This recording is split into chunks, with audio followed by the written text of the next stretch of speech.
صل على سيدنا محمد وعلى آل سيدنا اللهم صل على سيدنا محمد وعلى آل سيدنا محمد وبارك وسلم. بسم الله الرحمن الرحيم. الحمد لله رب العالمين والعاقبة للمتقين والصلاة والسلام على أشرف الأنبياء وسادة الأتقياء وسيد الأبرار وسيد المرسلين محمد وعلى آله وأصحابه أجمعين. أما بعد، فقد قال الله تبارك وتعالى في كلامه المجيد والفرقان الحميد: أعوذ بالله من الشيطان الرجيم، بسم الله الرحمن الرحيم. ولولا فضل الله عليكم ورحمته ما زكى منكم من أحد أبدا ولكن الله يزكي من يشاء. صدق الله العظيم.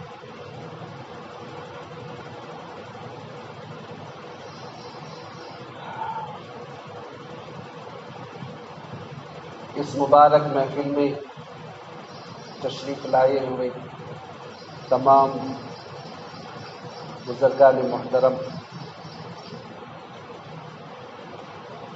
یہ جو کلام پاک کی آیت تلاوت کی گئی،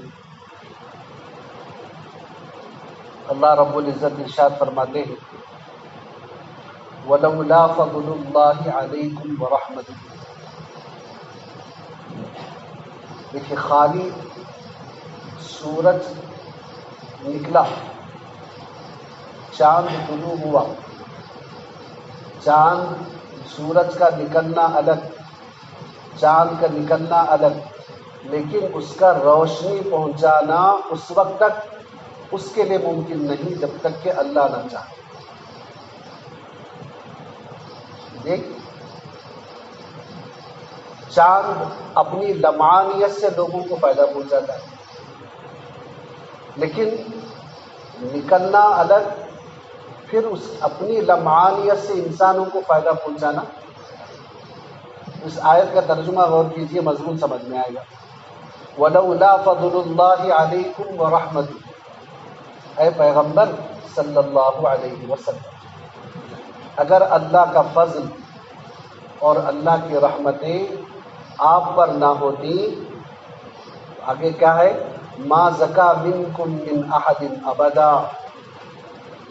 آپ بھی کسی کا تزکیہ نفس نہیں کر سکتے.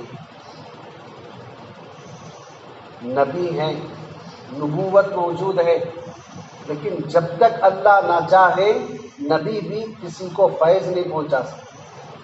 پھر ہمارا کیا حال ہے؟ نہیں تو اس لیے حضرت فرماتے، حضرت کا مضمون سنیے: اگر اللہ کو منظور نہ ہو، شیخ بھی کسی کی اصلاح اور تزکیہ میں مفید نہیں ہو سکتا. اس کو منظور نہ ہو، سامنے آئیے، آتے دن شروع ہو گیا، آتے ایک چائے کا نظم رہنا. تو کیا بات ہے ہماری؟ اگر اللہ کو منظور نہ ہو، جا رہے محفل میں بیٹھ رہے، شیخ کی نگرانی میں بیٹھ رہے، لیکن اللہ کو منظور نہیں ہے تو وہ بھی فیض نہیں پہنچا سکتا. اللہ تعالیٰ نے اپنی توحید کی حفاظت صحابہ سے فرمایا کہ میرا نبی دنیا میں ہدایت کا سب سے بڑا مظہر ہے، مظہر اتم ہے، لیکن مظہر ظہور پر تو قادر ہے، اظہار پر قادر نہیں. سورج طلوع تو ہوا، لیکن جب تک اللہ کا حکم نہیں ہوگا اس وقت تک سورج بھی اپنی کرنوں سے دوسروں کو فائدہ.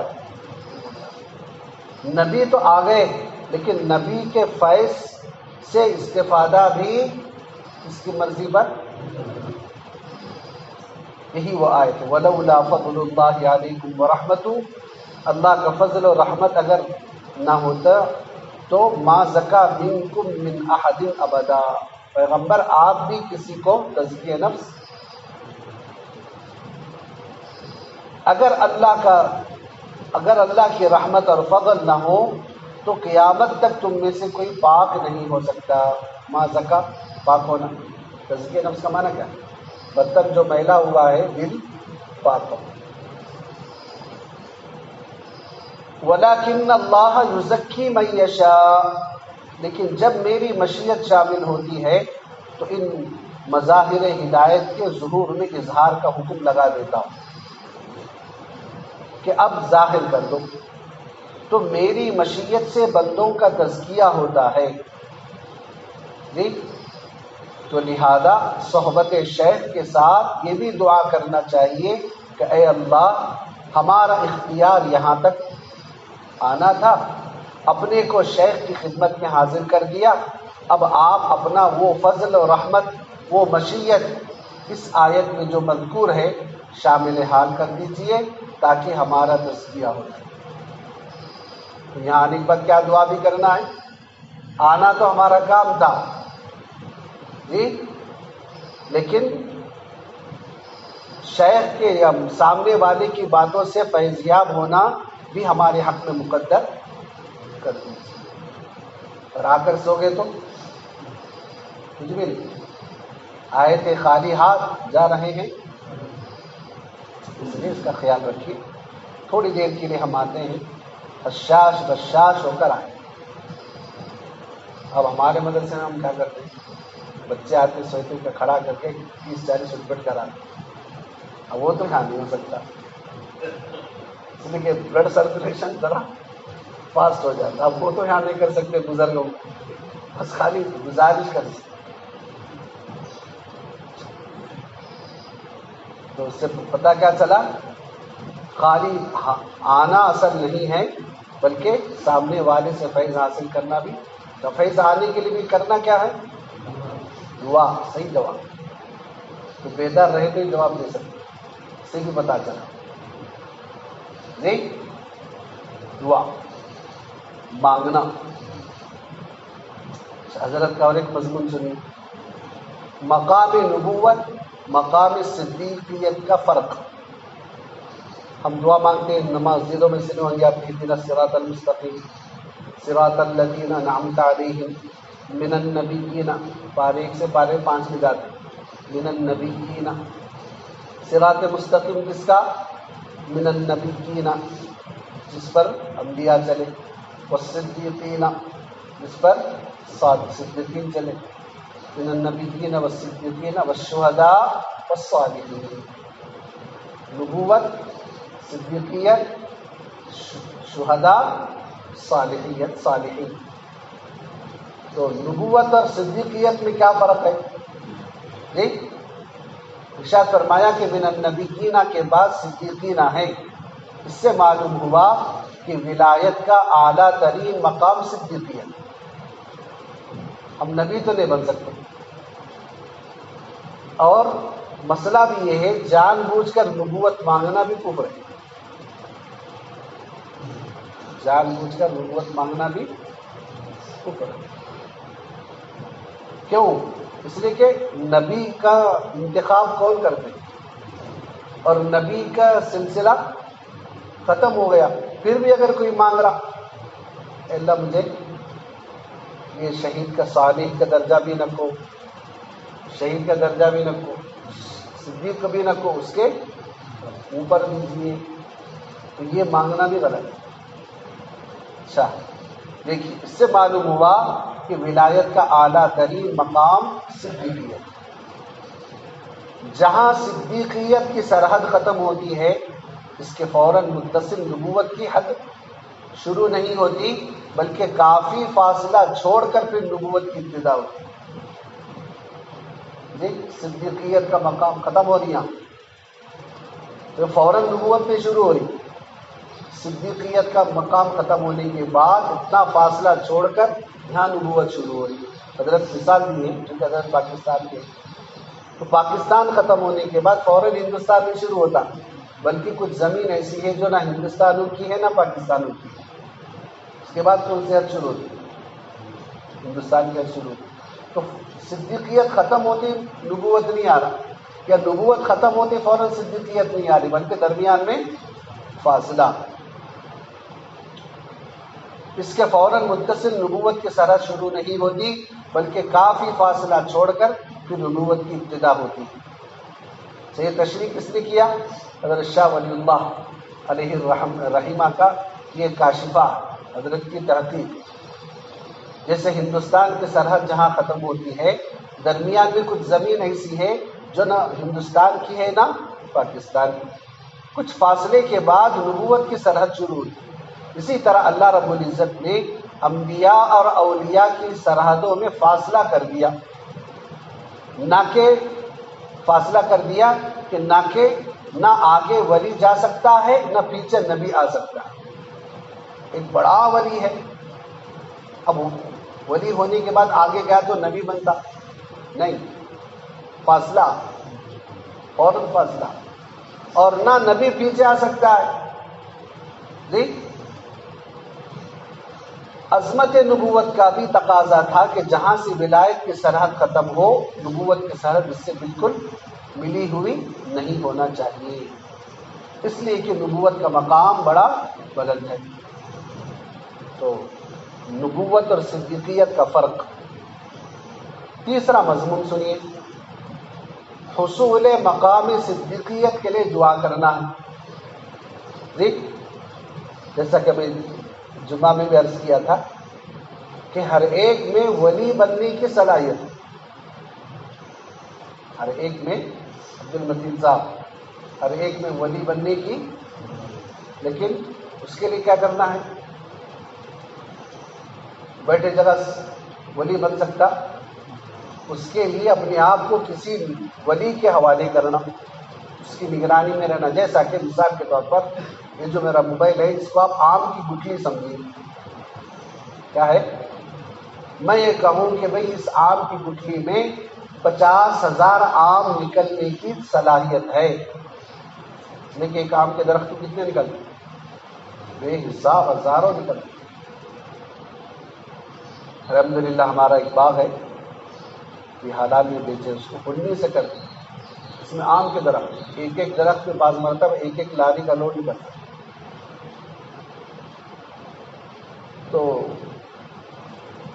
میں اگر یہ کہوں کہ اس آم کی گٹھلی میں 50,000 آم نکلتے ہیں، تو ایک بندہ خریدا، عبد المتین صاحب خریدے، لے جا کے آپ اس کو گھر کے ٹیبل پہ رکھیں. اب انتظار میں ہے کیا نکلنے والے، وہ بھی کتنے، پورا سیزن نکل جاتا ماشاءاللہ. جی نکلے گا. کیا چاہیے اس کے لیے؟ کاشتکار زمین کا انتظام، یا پھر زرخیز زمین، بنجر زمین میں بھی نہیں، زرخیز زمین ہو، پھر پانی ہو، پھر آب و ہوا، تینوں ملنے کے، یعنی گویا کہ سیدھا ماحول ملنا. ماحول ملنے کے بعد ہی یہ گٹھلی کیا دے گی آپ کو؟ 50,000 آم. اسی طرح اندر صدیق بننے کی صلاحیت ہے، لیکن اس کے لیے بھی ماحول چاہیے. ماحول میں جانا، کسی اللہ والے کے پاس بیٹھنا. جی کبھی انشاءاللہ آپ حضرات اگر ارادہ کریں تو کسی ایک مہینے میں حضرت شاہ جمال الرحمن صاحب کے پاس جا کر آئیں. جی ایسا تو ہر جمعرات حضرت کی محفل ہوتی ہے. یہ ہندوستان کے بڑے اکابرین میں سے آپ کا نام، بلکہ حضرت ذوالفقار صاحب دامت برکاتہم جو کچھ سال پہلے ہندوستان آئے تھے، حیدرآباد آئے تھے، تو حضرت نے اپنی خاص ایک بندے کو ارشاد، پتہ نہیں کتنا سچ ہے، یہ کسی سے سنا، حضرت فرمائے تھے کہ مجھے اشارہ ہوا تھا کہ ہندوستان جاؤ اور جمال الرحمن سے ملاقات کرو، اس لیے میں یہاں جی. حالانکہ وہ بھی بڑے درجے کے، یہ بھی بڑے درجے کے، اشارہ ہوا، مجھے حکم ہوا کہ میں جاؤں ملاقات کر کے آؤں. تو ہمارے درمیان اتنی بڑی شخصیت ہے. حیدرآباد کیسا شہر ہے، اور وہاں کے علماء کے بال پکڑے ہوئے ہیں، پورا کنٹرول ہے آپ کا. حیدرآباد کے علماء کا کنٹرول ہے حضرت کے ہاتھ، سب کے کو درست کرتے، دماغ کی کیڑے نکالتے، علاج کے پاس. تو انشاءاللہ کبھی ایک دو گاڑیاں کر لیں گے، جا سکتے. جی جی انشاءاللہ. راستے ہی میں معین آباد، یعنی اگر انجل سے جائیں سیڈم کے بعد ہمارے کو راستہ حیدرآباد جانے کے لیے کون سا شہر لگتا ہے؟ محبوب نگر لگتا ہے. ہاں برگی کے بعد لگتا ہے. برگی کے بعد حضرت کے خانقاہ، حیدرآباد سے بہت پہلے ہی معین آباد بول کے ایک علاقہ ہے، وہاں پر حضرت کا ہے. جمعرات جانا ہے، یا تو قیام کر کے صبح میں آ سکتے ہیں، پھر رات میں نکل سکتے ہیں. لیکن پورے حیدرآباد کے اکثر علماء جو اس نسبت سے جڑے ہوئے ہیں سب وہیں پر حضرت کے پاس رہتے ہیں. تو بہرحال تو مقام صدیقیت اللہ نے سب کے اندر رکھی ہے. اس کے لیے کیا چاہیے؟ سازگار ماحول چاہیے جو اصلاح کرے. کیسی اصلاح کرے؟ خلاف شرع کام دیکھنے پر ٹوکے، مسکرا کرنا بیٹھے. خلاف شرع کام دیکھنے پر ٹوکے. اور وہی بندہ شیخ کی ڈانٹ کو پسند یعنی برداشت کر لیتا ہے جو اصلاح کی غرض سے آئے. حضرت حکیم الاسلام جانتے؟ میں دیکھنا چاہ رہا ہوں میں آپ حضرات کا اس سے کتنا لگاؤ.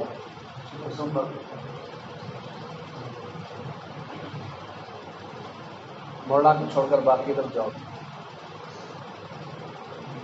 حضرت مولانا قاری طیب صاحب رحمۃ اللہ علیہ دارالعلوم دیوبند کے کیا تھے؟ محتمم تھے. سب سے زیادہ لمبا عرصہ اگر کسی شخصیت کو موقع ملا ہے حضرت قاری. آج جو دارالعلوم نظر آ رہا ہے یہ حضرت کی محنت. بانی تو حضرت نو ہے، حضرت قاسم نانوتوی رحمۃ اللہ علیہ، اسی سے قاسمی کہا جاتا ہے. جی تو حضرت قاری طیب صاحب رحمۃ اللہ علیہ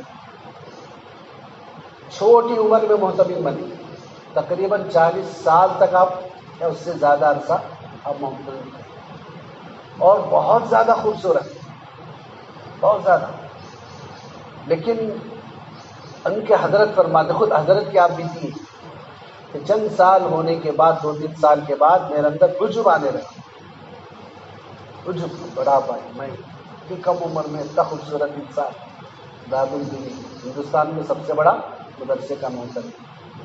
تو عجب آنے لگا تو حضرت فرماتے کہ مجھے اپنی اصلاح کی فکر. اور اس وقت جو شخصیت تھی کون تھی؟ یہ حضرت حکیم الامت تھانوی نور اللہ مرقدہ، حضرت اشرف علی تھانوی حضرت کی خدمت میں پہنچے. حضرت نے فرمایا اہتمام چھوڑو، خانقاہ میں رہو. محتمم کا جو عہدہ ہے اس کو چھوڑو، خانقاہ میں رہو. اچھا خانقاہ میں رہ کے بھی کیا کرنا ہے؟ رات میں جو یہاں پر خانقاہ میں جو آرام کرتے ہیں ان کے چپلوں کو درست کرو. تکبر کا علاج عہد اللہ ایسا کرتے. اور دوسرا طریقہ بھی ہے، لیکن جیسے جیسے بیماری بڑی ہوئی ڈوز بھی کیا کرتے بڑھا دیتے.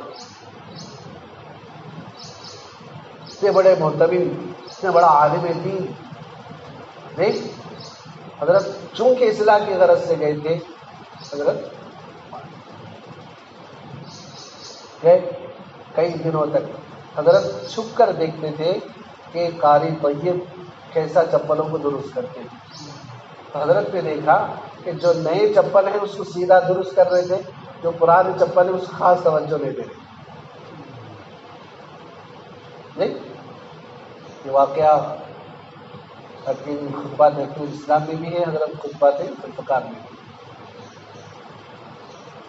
تو حضرت نے دیکھا کہ قاری طیب صرف نئے چپلوں کو درست کر رہے، پرانے چپلوں کو توجہ دے رہے. تو حضرت نے بلا کر فرمایا کہ کل سے پہلے پرانے چپلوں کو اچھا درست کرو، بعد میں نہیں چپل. تو پھر حضرت نگرانی کر رہے تھے، تو پہلے پرانے چپلوں کو اچھا درست کر رہے تھے. تو حضرت نے فرمایا اب تمہارا علاج ہوگا، اب تمہارا علاج. پھر بھی کئی سال رہے حضرت کی خدمت. پھر اس کے بعد جو فیض ہوا پوری دنیا میں آپ کا فیض پہنچا. آج دنیا کے ہر کونے میں دارالعلوم کا فارغ ہے. اتنا آسان تو نہیں.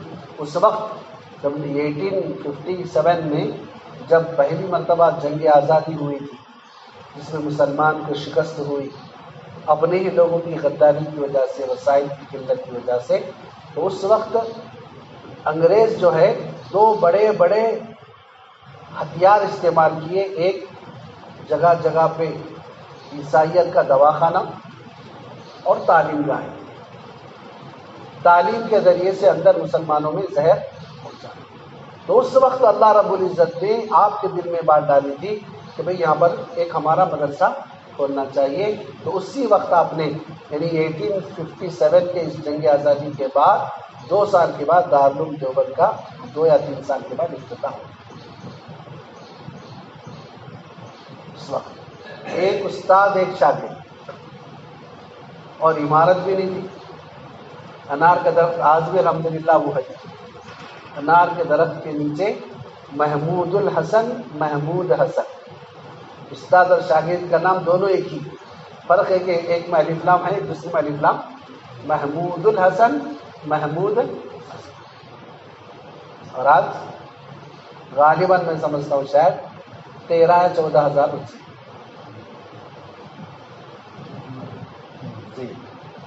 جی نا. سالانہ بجٹ ابھی حالات میں سنا صرف 70 کروڑ.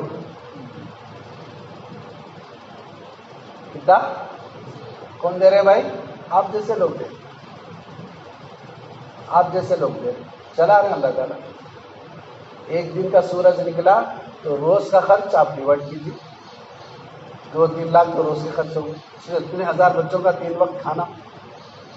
ہمارے گھر میں 2 مہمان آئے تو آدھا گھنٹہ کھانا ویٹ پکتا. نہیں 14,000 بچوں کا انتظام کون کرا رہے ہیں؟ اللہ. کب تک کرنا ہے؟ کب تک چلے گا؟ جب تک کہ اللہ کو منظور. جب اللہ کو منظور نہیں تو اتنا بڑا ادارے کو بھی اللہ تعالیٰ کیا کرتے ہیں؟ بند کر. چاہے بڑا ادارہ ہو چاہے چھوٹا ادارہ ہو، چاہے وہاں کا ادارہ ہو چاہے. اللہ ہم سب کو استقامت کی توفیق عطا فرمائے. جی جب تک ہمیں زندہ رکھے اللہ جی عافیت کے ساتھ دین پر استقامت کے ساتھ اللہ ہم سب کو زندہ رکھے. تو بات کیا ہوئی؟ جیسے ایک گٹھلی کی مثال دی گئی، اسی طرح اندر ہمارے اندر کیا ہے؟ صدیق بننے کا، جس صدیقیت کے مقام حاصل کرنے کی صلاحیت ہے. لیکن اس کے لیے جس ماحول کی ضرورت ہے اس ماحول میں جاؤ، اپنے نفس کا علاج. اور ایک واقعہ سنی حضرت اشرف علی تھانوی رحمہ اللہ کا. غالباً ایک صاحب آئے خانقاہ میں، لنگر کھلا رہتا تھا حضرت کا. ایک صاحب آئے علاج کے لیے. اب اس وقت جو ہے وہاں پر پکانے والی خاتون تھی. تو جب بھی وہ روٹی وغیرہ لا کے رکھتی، ابھی نیا نیا فریش آئے تھے، عادت پڑی تھی پہلے سے ڈھونڈنے کی، اپنے نظر پر کنٹرول نہیں. تو جیسے ہی وہ عورت آتی تو نظر جما دے. وہ عورت بھی محسوس کرتی تھی جناب والا جو ابھی ابھی آئے ہیں جی بڑی دلچسپی کے ساتھ اس کو دیکھ رہے ہیں عبد المتین صاحب. تو انہوں نے کیا کیا؟ سیدھا حضرت کو سنایا. حضرت جو فلاں صاحب جو ابھی ابھی فریش آئے ہیں، نیو کامرس جی ذرا میرے کو کھول رہے ہیں آج کل. حضرت سے کرنا ہے علاج کس کا کرنا ہے؟ گھورنے والے کا علاج. لیکن دوا کس کو دی جا رہی؟ اس عورت کو. حضرت پتہ نہیں چلا اس عورت کو بھی حضرت نے اس عورت کے کھانے میں جمال پٹی کی گولی ملائی. نہیں اب اس کو محسوس ہوا، جب آنے لگا اس کو محسوس ہوا. حضرت نے فرمایا گھبراؤ مت، تمہارے کھانے میں گولی ملایا تھا. اس زمانے میں لیٹرین ایسے میں تھے، پتھروں کے تھے، کوئی روزانہ آ کے اٹھا کے جانے والے ہوتے. تو تم ایک خاص لیٹرین میں جانا، ادھر ادھر نہیں جانا، 3 دن تک وہیں پر جانا۔ تو اب وہ عورت اچانک 3 دن تک کام کو نہیں آئی، اس لیے کہ مستقل دست ہو رہے۔ تو 3 دن کے بعد جب چوتھے دن وہ کام پہ آئی، جب کنٹرول ہوا تو مستقل دست کی وجہ سے چہرے پر سرخیاں آ گئی، تھوڑی سی کشش کم۔ اب جب چوتھے دن وہ عورت روٹی وغیرہ رکھنے کے لیے آئی، وہ جو جناب جو انتظار کر کے جو نگاہیں جمانے کی کوشش کرتے تھے، اس کو دیکھتے ہی فوراً اپنی نظر ہٹا دی۔ اب اس عورت کو ذرا تکلیف ہوئی، جی 3-4 دن سے بڑے توجہ سے محبت سے دیکھ رہا تھا، اب کیا ہوا، نظریں ہٹا رہا۔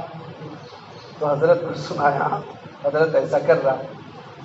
حضرت نے فرمایا الحمدللہ علاج ہو گیا، علاج ہو گیا۔ علاج کرنا کس کو ہے؟ اس بندے کو علاج کرنا ہے، لیکن ٹیبلٹ کس کو دیا گیا؟ اس عورت۔ اور اس عورت سے کہا کہ 3 دن میں جو غلاظت ہوئی اس کو ایک ٹوکری میں لے کر آنا۔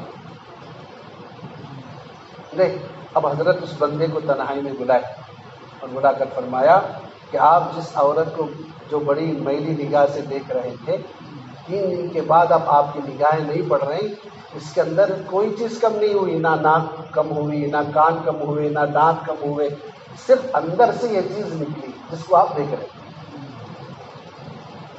جس کو آپ، بس یہی انسان کی حقیقت، یہی انسان کی حقیقت ہے۔ پھر دوبارہ اس انسان کو دوں، ہم اگر جا کر اسکیننگ کرائیں، ہر ایک کے پیٹ میں گندگی موجود ہے، ہر ایک کے پیٹ میں گندگی رہنا اصل نہیں، گندگی کا باہر آنے سے آپ کی پاکی ٹوٹتی۔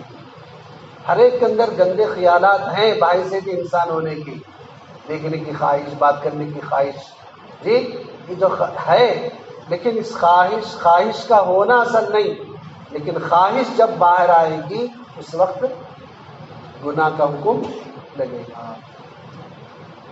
اللہ رب العزت سے دعا کر اللہ تعالیٰ ہم سب کی اصلاح فرمائے۔ جی یہ مثالیں اس لیے دی گئی تاکہ بولنے والے کی بھی اصلاح ہو، سننے والوں کو بھی۔ اب اس سے اندازہ لگائیے ہم کو اور کتنے علاج کی ضرورت ہے، بہت ضرورت ہے، جی بہت ضرورت ہے۔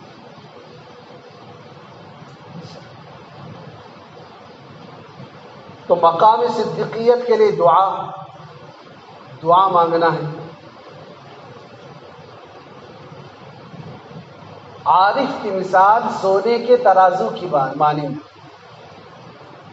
آپ دیکھے ہوں گے لکڑی کا ترازو الگ رہتا، سونے کا ترازو، لکڑی کے ترازو میں آپ 100 گرام کی کوئی چیز رکھیے، کیا ہوگا؟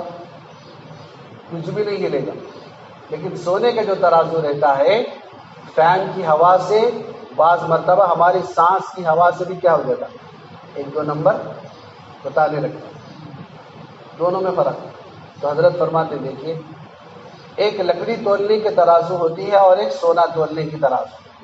لکڑی کی ترازو میں 1.5 پاؤ رکھ دو تو کوئی پتہ بھی نہیں چلے گا، اس ترازو کا کانٹا نہیں ہلتا، اور سونے کی ترازو سانس کی ہوا سے بھی ہل جاتی۔ اللہ رب العزت ہمارا قلب ایسا بنا دے، اب کرنا ہے، اے اللہ ہمارا دل ایسا بنا دے، اگر ایک ذرہ بھی حرام خوشی، حرام لقمہ یا حرام خواہش ایک ذرہ بھی آ جائے تو ہمارا دل کانپ اٹھے، دل کی ترازو ہل جائے، چاہے حرام کھانے کے بارے میں ہو، یا حرام کرنے کے بارے میں ہو، یا حرام سوچنے کے بارے میں۔ تو وہاں پر لکڑی کی ترازو کی طرف مت جائیے، کس کی طرف؟ کون سے ترازو کی طرف؟ ذرا بھی خیال آیا تو فوراً اعوذ باللہ پڑھیں، فوراً اعوذ باللہ، کیونکہ ایک اعشاریہ، ایک ذرہ حرام لذت کو دل میں لانا اللہ سے دور کر دیتا۔ اور شیطان اتنا مکار ہے کہ جوانوں کو کون سا خیال لانا، معمر حضرات کو کون سا خیال لانا بڑا تجربہ کر، اور قیام کی حالت میں کون سے خیالات لانا سجدے کی حالت میں کون سا خیال لانا یہ بھی جانتا ہے۔ اکثر نوجوان آ کے کہتے ہیں کہ جب ہم سجدے میں رہتے ہیں تو نامحرم عورت پھر عورت کے اعضاء بھی خیال آتا ہے۔ کہاں؟ سجدے میں۔ کون لا رہا بھائی؟ حضرت شیطان کتنا مکار۔ جوانوں کے دلوں میں کیا خیالات لانا، وسوسے لانا، معمر حضرات کے دلوں میں کس قسم کا وسوسہ لانا، یہاں تک بھی وہ جانتے ہیں۔ اور ہمارے بڑے فرماتے جس بندے کا ایمان جتنا مضبوط اس کا شیطان بھی اتنا پاورفل۔ اسی لیے کہا جاتا عالم کا شیطان بھی کیا ہوتا ہے؟ عالم ہوتا ہے۔ اچھا، تو اللہ سے کیا دعا کرنا ہے کہ اللہ ہمیں ہمارا دل ایسا بنا دیجئے ذرہ برابر بھی خیال آئے تو دل ایسا کانپ اٹھے جیسا کہ سونا تولنے کی ترازو تھوڑی سی ہوا لگنے پر حرکت میں آتا ہے۔ لکڑی کی ترازو کی طرح ہمارا دل بے حس نہ ہو جائے، گناہ کی حرام لذتوں کو درآمد کر رہے ہیں اور دل پر کچھ اثر نہیں پڑ رہا ہے، اس کا مطلب ہے کہ دل بہت کالا ہے۔ دل، اللہ مجھے بھی آپ کو ان باتوں پر عمل کی توفیق عطا فرمائے۔ درود پاک اللہم صلی علی سیدنا